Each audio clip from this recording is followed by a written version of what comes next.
It should be pretty different with Faker in the booth. Now, is this... Oh, the Fizz ban. All right. Well, giving a nod to Crown's play.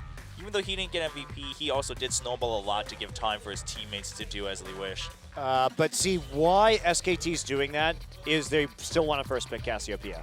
So they're saying, well, now you have to ban it. You banned Alistar and Azir on the red side last game.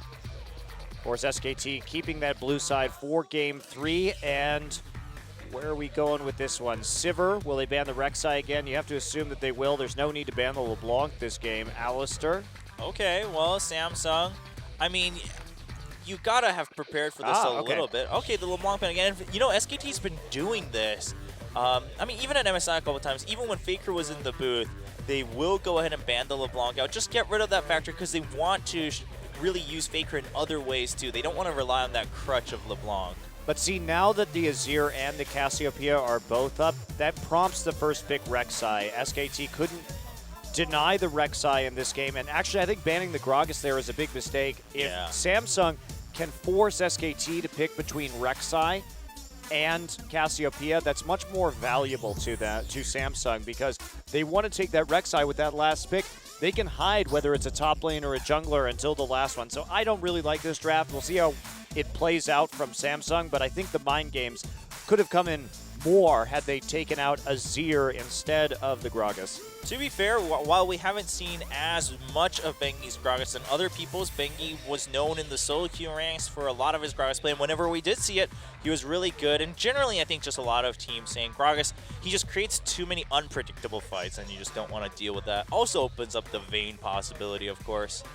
So Samsung choosing for a little bit more of an obvious pick and ban, but following through with it, and goes ahead and takes the Corki away, and then the Nautilus. So two of the same picks from their composition last time. It's just the Gragas wasn't taken, so it does bump the Nautilus up, apparently, a little bit in terms of priority. SK Telecom, just take the Cassiopeia here. I don't see why you wouldn't. You're not worried about the Fizz anymore. That's why you banned the Fizz. You have the Cassiopeia option. Although, again, the Azir could be the first Victor we've seen since it has been left open. Patch change as well. But Faker, again, competitively undefeated on Cassiopeia. Yeah, well, he needs to make sure he's undefeated in as many as possible. Gotta catch them all, Monty. Well, yeah, but you have to catch them and then do it again, so the bounty gets higher and higher and higher as it goes on. You see, just waiting for the mid lane GP from Faker one day. Oh, and the Victor lock-in. It's been a while since we've seen Victor in Korea due to all of his bugs. This is the first week Victor is available on 5.9. We were playing 5.9 last week without Victor. That's true, and this does make sense for the Fizz ban too. Victor also pretty stationary. Fizz can jump onto him relatively quickly. Yeah, sure, Victor can try to counteract the damage. He has a shield and the eventual stun, but just going to pick that up without the huge threats there. Crown talking a lot. He seems to have some strong opinions on what to play or how to match this up. His Azir has been good, so maybe he goes for that. I'm not sure about that matchup. We really haven't had Victor and Azir in the meta at the same time. You'd think that Victor would still have a rough time against Azir and the poke that he brings forward. Yeah, it could be rough. The advantage that Victor has compared to some other people, just like Lulu, would be the fact that you can get a shield and you can also have your own long-range poke. So I think especially given just the caliber of Faker, at most it'd probably even out in lane. And then, ooh, the Nidalee coming back out for Samsung. And the Hecarim once again for Kuve. Maybe going for that pocket pick, and they will. Lots of pressure now. What are they doing in the mid lane? Because this tells me that they want to kill mid again. Yeah. Well, there's no hard CC in the top side for a Hecarim kill. So I think they really have something weird here to kill the Victor. I'm wondering if it's a Rise. Okay. Well, it does have that targeted CC. Still on 5.9 though, so not as monstrous as we saw earlier this week from the LCS. Leona being hovered over by Wolf. Alistar's gone. It is another hard initiate, which they are lacking a little bit here, but They also have some options in the top lane. Yeah, Maokai is open. They currently don't have a primary form of engage, and they have to rectify that either through their support or their top laner. Usually Rek'Sai not so reliable, and they will just, I think Maokai Thresh will solve all your needs. I think that's really good, and especially with the Spears coming in, you want someone who can, worst case, just tank it out a little bit in the front line alongside Rek'Sai. So Maokai will be the pick, and with Maokai there, you don't need to take the risk with the Solar Flare on Leona. You can be a little bit more surefire with the Thresh. Okay, could go for the Cassiopeia themselves. That's disappointing.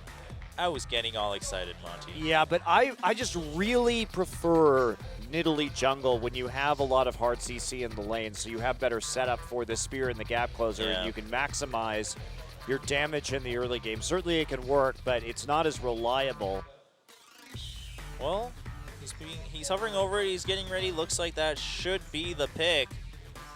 20 seconds left, but they're just mulling it over. Crown possibly just taking this extra time to consider which runes and masteries to take, of course. It is valuable time. I'm not sure. Cassiopeia, like you were saying, has to get pretty close right there, and Victor is able to trade pretty effectively with his Q. It's going to be a lock-in. Yeah, all right. Well, Crown, at this point, he's deciding he just has to play it safe. So Nidalee has to go somewhere else if Nidalee wants some surefire ganks. Because like you mentioned, if you get close, Faker absolutely wins the trades. If not, you can still get poked out with the Death Ray.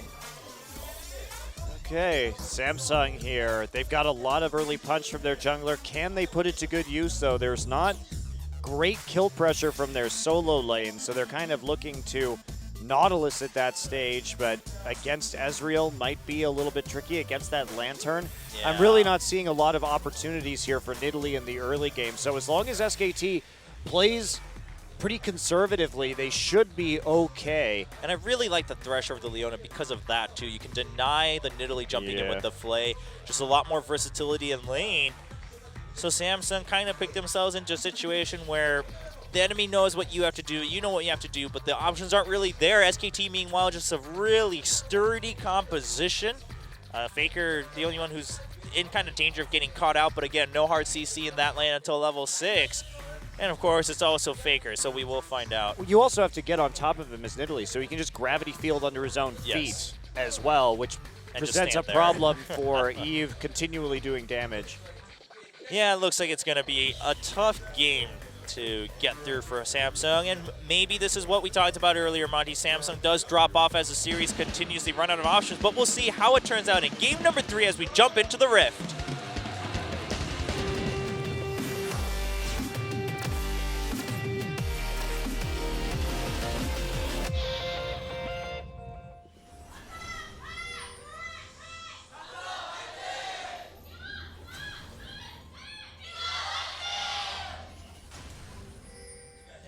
Last cheers for SKT and Samsung today. After this one, we will have another fun matchup between LZIM and KT Rolster. See, KT Rolster continues their roller coaster climb upwards.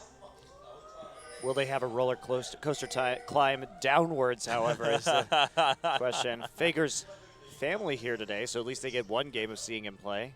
Yeah, you know, I wonder if Faker's relatives just come to the studio every game now to ensure that Faker gets at least one game play. They're like, really, Komar, are you still not going to put him in the booth?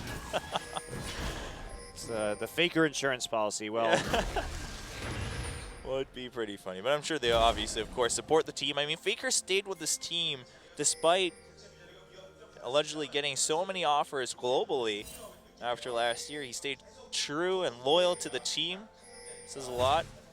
I'm sure the team also offered him. Well, I'm sure. Some nice payment, but. But still, I mean, just a lot of people left Korea, man. And he decided to stick through and stick with Coma. It is true. But also, just in terms of SK Telecom's reputation as an esports team in this country, they have been the premier team for many years now. Across different titles. Across different titles, and they've been willing to put more money into this scene than anyone else. So it does make sense. And there we go. Looking at the win rates, only 40% for Eve's Nidalee. Yeah, played it a lot when he first entered the scene, when Nidalee was kind of the hot stuff for everyone. And It's kind of hit or miss back then. Now it's become a pocket pick that he jumps back to.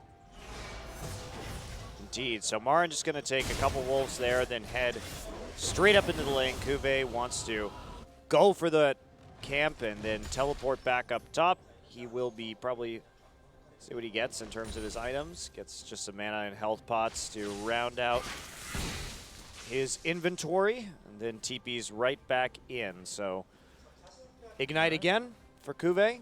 Not looking for the Cinder Hulk build. Yeah, just going to have some more lane pressure, have some more kill perk late game when he sticks on to most likely Faker. Especially with that Ezreal there. Faker getting some nice trades in. And Crown, if you're not going to win the damage trades, this is what you need to do. You need to at least stack up your passive, and that's the other danger. It's that you can't initiate that first. You always have to wait for Faker to turn his back after he comes in for a trade. Yeah, he looks like Crown just wants to play this out in a little more farm-centric manner. Faker allowing the wave to push back to him, wants to put Crown in a bit of an uncomfortable situation. He does have the longer range poke with the Death Ray. Very interesting. Crown at level 3, just trying to even out in health and mana, and he succeeds in doing so. And after having pushed it up a little bit, Crown is slightly ahead in experience. But Crown now in slight danger of farming. He's going to get poked out by the Death Ray. Faker taking some hits from the minions. So exciting. It is. The dynamics of Victor and Cassiopeia unfolding before our very eyes, Chobra. In their natural habitats of the mid lane. Well, just going to see Crown get a ward down. If you want to take any risk, you know that Bengi most likely on the top side. And here we go. That bottom lane we talked about, it's kind of the only place where you have that surefire CC, and Bang gets a hit onto Wraith. But again, Bang's probably actually not the easier target here. It's probably going to be Wolf, and Wolf dodges right behind the minion. Notice Eve doesn't even show, though. Yeah. It just goes right back to the tri-brush. Bang and Wolf. Oh, wow. So patient by Eve. Eventually going back, though. See if he completes the recall here. Bang and Wolf are playing very cautiously after that initial push, so knowing that jungle path and seeing when he could actually be there to gank on the bottom side. They played cautiously when the caution is well-deserved, even though it was a nice pathing right there. Okay. Oh, and Faker gets into the duel and baits Crown in as Bengi comes up for the knock-up. An easy first blood for Faker. And Crown, I mean, he warded the top side himself and left himself completely vulnerable to the bottom side. He was playing on the bottom side when his ward was on the top side. Yes, absolutely. So a little bit awkward there. Eve here now as well. Bengi coming in for another knock-up. Eve just pouncing out of the way. Yeah, well, that's going to be a little tough a hook onto Wolf, but there we go. I mean, the play and now the counter hook from Wolf with the death sentence. Of course, Wraith has that shield, but you have the arcane shift for Ezreal and you have the flay for Wolf. You don't have a way to guarantee you go into the auto attack for Wraith to continue that CC chain. And now the boots for Faker as well, just making him even more efficient in his Q trades by running up faster and disengaging faster after he gets that auto attack. That can be very annoying to deal with. Also, level 1 in his Hex Core, so he will have that extra bit of damage at the end of his Death Ray. Yeah, that's going to be quite annoying onto Crown. Look at that. It's really difficult to deal with Victor at this stage, but Eve is going to try. Faker is... Oh, Faker got the stun, so he walks forward. He's just going to flash right out of there. He was baiting it in because look at this. Bengi here again, and Crown gets hit by the Death Ray, but he is going to dodge the damage from Bengi. And Faker gets hit by the spear, not the target Eve wanted. Man, if Bengi had gotten hit, that would have been a kill for Eve.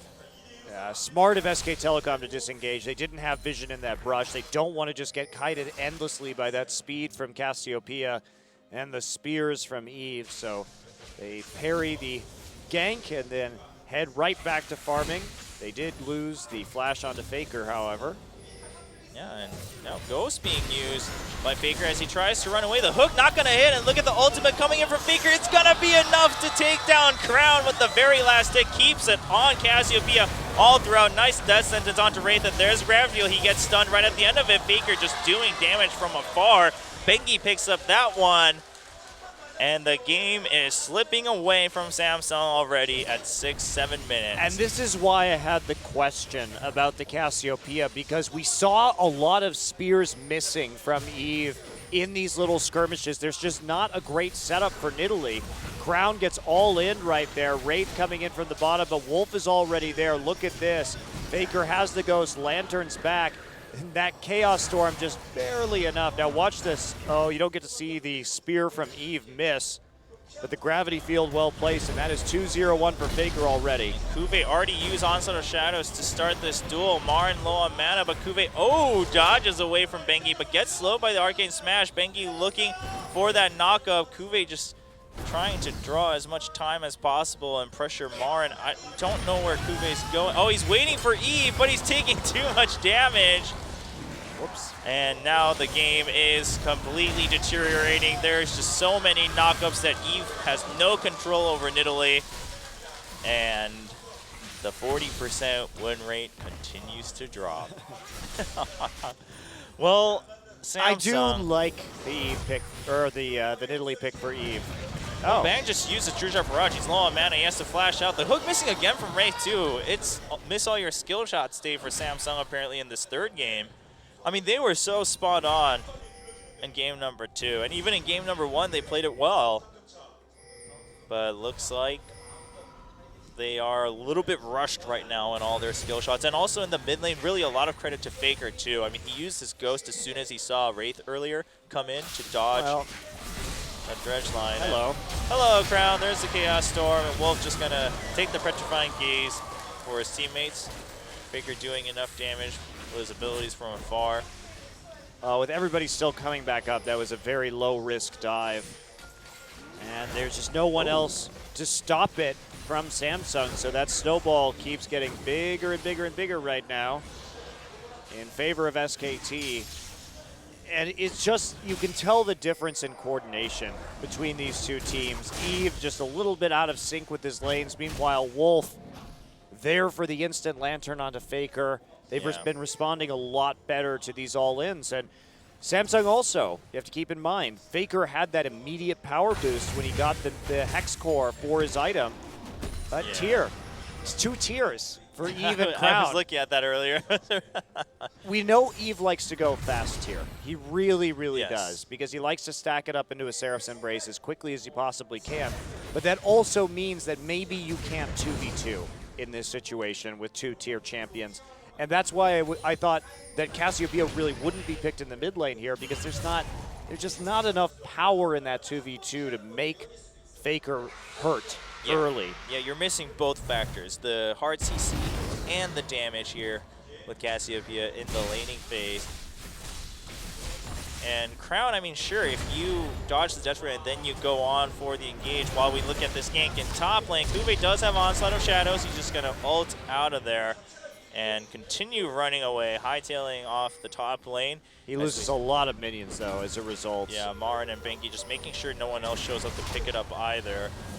And wow, Samsung just getting really shut down by SKT in Game 3. Samsung just can't hold it together for an entire best of 3 ever. It's disappointing because this team has flashes of brilliance, but when it comes to getting a victory in an entire series, they just can't make it work. Yeah, well, except against Spenu.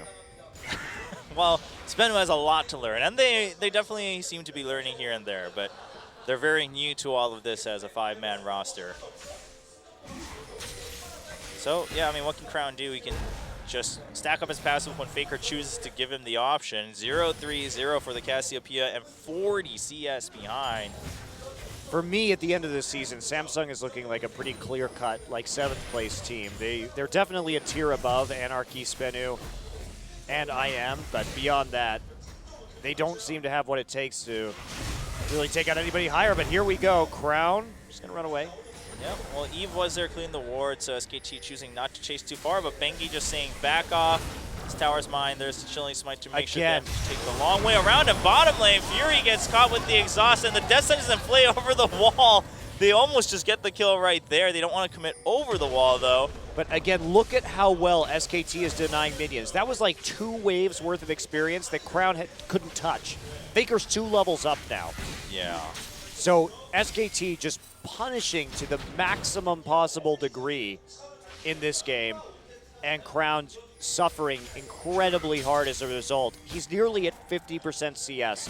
So Bengi doing absolutely the right thing, just zoning him out as much as possible. And that is just absolutely devastating. 5.5K gold advantage at 12 minutes and 20 seconds for SKT. Faker is just exacting vengeance for what happened to Easy Hoon in the last game. He's Yeah. like, Crown, how do you like it when it happens to you, huh? This is what happens when you do this. I get to come in.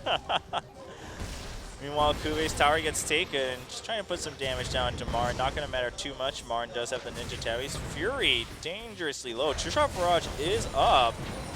Heal comes in from Eve, but Nidalee's no Soraka, so Fury gonna look to go back. Bang, not using his two-shot barrage. Oh, there he goes, and not gonna find Fury. He'll find him here. Oh, nope. Right through the stonework instead. Ezreal destroying the Summoner's Rift. Well, SKT, I mean, yeah, the bottom lane is in no rush to necessarily push too far and hard. He's got that tier. He's happy just farming up. He's got a slight lead. No Trinity Force for Fury just yet. And, of course, your mid lane is much stronger, so there's that threat against Samsung also. Faker now 3-0-1. Got that Merlinomicon right after the first upgrade on his Hex Core. So an augmented Death Ray. So scary to have this many items this early in the game. Nearly 14 minutes, and he is just absolutely rolling. So 6-0. Now already 6K ahead for SKT. It's starting to widen quite a bit with those tier 1s going down in top and mid. And the Dragon is available for both teams, so we'll see if SKT sets some vision around it. Maybe just immediately pressures that bottom lane with the power that Victor has right now. While Kuve just having a bit of a tough time stabilizing the top lane, but he'll hold on just fine. He just can't push forward and be as aggressive as Akram likes to be with that Ignite. SKT being super cautious about this Dragon. They don't even have a mid lane turret right now to stop them from shoving this wave, and they still won't quite go for it. Methodical play into the Dragon. Very cautious wards, even with this huge, huge advantage. Yeah, they just wait until they make sure they got eyes on everyone in the last 5 seconds. It was a free Dragon. They take it. Gold goes up slightly, but the power continues to grow by quite a bit.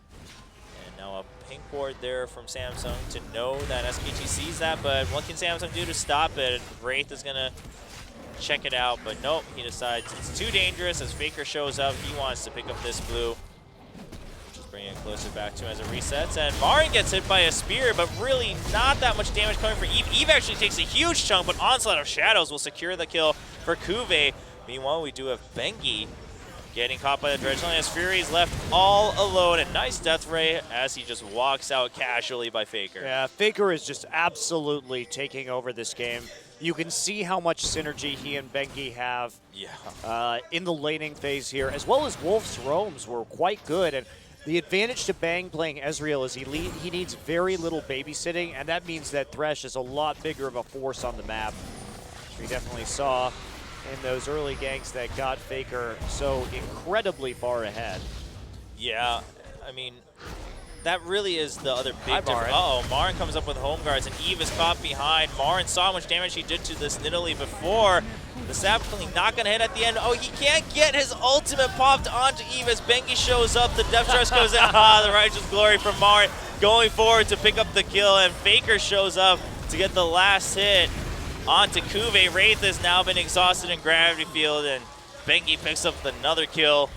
There's just a kill parade now for SKT. Well, remember that in the last game, Samsung was in a similar position, 10-1 kills very early in the game. But I don't think that SK Telecom is going to struggle as mightily as Samsung did when it comes to closing. And that really is one of the bigger differences between these two teams right now, is converting an edge into a victory. Yeah, and as I was mentioning earlier, I mean, the big other difference between Ezion and Faker, again, the synergy between Faker and Bengi, which is where it all starts, and then the rest of the team kind of centering around that. Ezion and Tom not exactly at the same level in terms of teamwork. Both of them have a lot of merit, and Ezion himself is very consistent, but it does seem to kind of delve into just the backup plan of let's rely on easy. Whereas, I mean, they've won games handily earlier. I mean, we saw Faker that in is the sieging finals. a turret 1v3 right now. Zoning him out with the gravity well, and they have to use a smite just to keep him from killing it. Yeah. They're very afraid. He has home guard boots too, so he's able just to push, push, push, and get back into lane, surprise people for ganks. Yep, some more augments for his skills at the same time.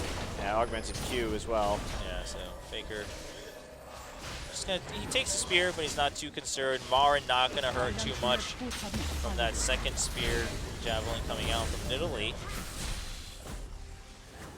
And Samsung, again, just doesn't have the answer to block this off. SKT also not prone to making as many mistakes as Samsung might have in game number 2 in order to secure this game. Now, Yeah. Wolf Faker's solo pushing too is just ridiculous. Like, the fact that he's able to exert this much pressure by himself is pretty amazing. Going to go back and get a needlessly large rod. The amount of items he has under 20 minutes is... That's pretty insane. And this is really the difference between, sure, if you have Fizz, you don't have the wave clear, but then you have the escape. But you know what, if you don't have an escape, you just ward better, your teammates get vision for you, and then you can shove out the lanes really well with this Victor. Well, Kuve just trying to farm up, really. He doesn't want to get into a full-blown trade here, especially with more minions on Marin's side. It's a testament to how far Marin is ahead that he doesn't have... Whoa, hello, Eve. And goodbye. And thanks for the red buff. Wow. Well, That Kuve now was has to be scared. So short-lived Italy, but Italy has a Magus enchantment tier, so pretty much zero tankiness. Yeah, and Faker has just a lot of AP. There is a dredge line from Wraith, but no one can follow up on that as Fury's taking quite a few hits from Bang. And Bang uses a True Shot Barrage, not going to get a kill. I don't think it even hit Fury, so that's fine. Faker gets yet another turret. Faker does this. Like, when he hasn't played that day or, you know, in a couple games, he comes back and then he makes sure he gets the most kills and the most objectives and the most assists. He just gets the most everything. He's taking so much solo gold, too, from killing these towers all by himself. He's just banking up right now. I'd love to see what the gold differential between him and Crown is. It's probably like 2 or 3K already. Yeah, I would imagine. So already 70 CS up, 6 kills and 2 assists, taking local gold from the turrets all on his own. And Faker just so confident right now. And again, a lot of this also comes from the fact that his teammates back it up. They get the vision for him. They make sure they balance out the map pressure alongside him so that Faker can do this. You can't forget that eventually it is still a team game, and as good as Faker might be, his team is just kind of flip-flopping around the jungle, then this won't be as effective. Wow, they're still pressing forward. 30 seconds until this dragon. They have so much money in their pockets from tower destruction that they should probably go back and start thinking about setting up for another objective. And yeah, well, Faker just going to take the Krugs before he recalls, just absolutely devouring the Samsung side of the map. And there you go. Oh, it was way more than I thought. It was nearly 5,000 gold. 4,500 gold. Wow, that's really monstrous. That is a beatdown. You have the Ludens Echo now on top of 2 augments, Umbrella, Namakan, and Home Guards. 20 minutes. As 20 minutes. Yeah, nice blue buff transition over to Bang. Poor Crown. He has an Abyssal Scepter. Good for you. Well, he had his time in the sun. Chobra was last game where he was torturing Easy Hoon, and now he's just being absolutely bodied. Wow. Yeah, not much you can do. Blade of the Ruin can finish for Bang, so you can pretty much solo this dragon. He's got that sustain, he's got the damage on objectives. And Bang also, I mean, this time around, that Man Immune build working out just fine with Faker dominating this mid game for the entire team. They're going to go for the inhibitor turret that they actually have a little bit of damage on, or just right in the mid lane. Yeah, Banky and Faker. Whoa, the flashback from Crown. He knows he needs to make something happen. The depth charge comes in, but no damage on the Faker. Spear does land, but look at the Death Ray and the Chaos Storm. Crown's just gonna go down. He wanted just one more Twin Fangs. Oh, wow, a nice Lantern combo, and there's a shutdown coming for Kube. Faker following a little too eagerly as Wolf led the way for another kill. There's the poke coming back in. Can Fury escape the death sentence? He will for now, but Marin's here to help block this Javelin so that SKT can take an inhibitor turret. Wow. Well, that was pretty bold by Wolf and Faker. Wolf actually Lantern flashed to get Faker back into that fight, which unfortunately ended up in him getting exploded by Kube. So, try to style a little bit. Yeah, I mean, Wolf thought his Flay would be enough CC for Faker to get another rotation down, maybe get that shield. Wasn't enough, but you know what? It's all right. I mean, you're 7-1 and 2. You now have that third augment on your skills, and Faker's still gonna blow people up. Cool. I look forward to the Gravity Field True Shot Barrage combo now that that one's upgraded. Yeah, I mean, so much synergy between the SKT skills and ultimates. And hey, look at that. Baron's just chilling out, so why don't we pay him a visit? Bang just going to go ahead and start it as he blinks over the wall, and that's going down very quickly for a 23-minute Baron. Yeah. They've taken pretty much every objective. No Dragons given up, no turrets given up, no Barons given up, just a couple of kills as Samsung faces the wrath of SKT post losing the second game of this best of 3. Well, Samsung's going to have to take the Besiktas way and just be content with that one kill onto Faker. Be like, all right, we got him, boys. Oh, look at this flank from Wraith, and it's not going to amount to anything. In fact, he's just going to get denied his escape. Marin just standing there, and Faker just biding his time, looking to see when he can get a pentakill. He's going to get one kill with the Death Ray. True Shot Barrage going right through for a field goal. Crown has to run away. Fury and Eve both at full health, but what can you do with the Baron buff here from SKT? Faker's damage is disgusting right now. That one Death Ray just obliterated Wraith. Oh, and there's the Luden's Echo popping. Oh my goodness! The Death Ray and the Chaos Storm alone. 100-0 on Eve at the very edge. I don't even think the Chaos Storm hit him, did it? I think it was maybe just not. a Death Ray and the Luden's Echo. Yeah, it did seem to be right outside of range, and his health bar disappeared in one go. It turned all red at once. Crown getting death sentence, and then there's the slow. Oh, he gets dropped back by the Gravity Field, and Faker just doing so much damage, hunting for kills alongside Bang. Bangy knocking up 2 people, double kill for Bang as Wraith escapes to his fountain, and that's gonna be a quick one in favor of SKT. 16-2 kill score, and SKT locks up the match 2-1. Wow. Well, Faker ends a 24-minute game, 9-1-4 after having Bengi camp for him, and that's the advantage of having Faker on your team. You get a little bit of head, and he can absolutely take over. Multiple just solo tower pushes on Victor, no one able to do much of anything. Yeah, and we're looking at the replay in that last Okay, it was Chaos Storm. It did hit him. Yeah, the initial hit hits. He also got the early Luden's Echo pop onto him before the Death Ray. But Faker still 100-0ing Eve with no chance of escape. Yeah. I mean, you just shouldn't be able to do that much damage with Victor. 2 abilities, 100-0, but that's also the power of the upgraded Death Ray where you get the second hit as well.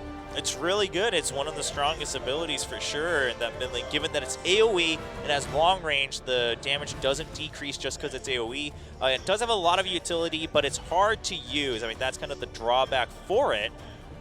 There's a slight delay on that second burst, but still, if you can master it, definitely one of the strongest spells in the game. So SKT, after a tough win in Game 1 and a rough loss in Game 2, climb back, rounded out in true SKT fashion with a 24-minute game and a 9-1-4 victor for Faker. Yeah, the dominance we expected. However, Samsung again showing that they have these, they can do it so consistently too. Why is it that every time they can take a game, but they just fall apart later in the series? They're so close, Chogra. They wish it was LCS. That is what Samsung wishes. Best of one. They'd be undefeated right now, going for all those Well, wins. they would have lost it today. Oh, that's but true. They did lose that first set. But you know what? The other thing is here is that I think what you're mentioning is really good because Samsung managed to also give the first game loss to SKT. Like that means they're so good at figuring out these weaknesses in the enemy team. But can they do it enough? We'll have to wait another day to find out about that. We will return after a break, guys, for Longzhu IM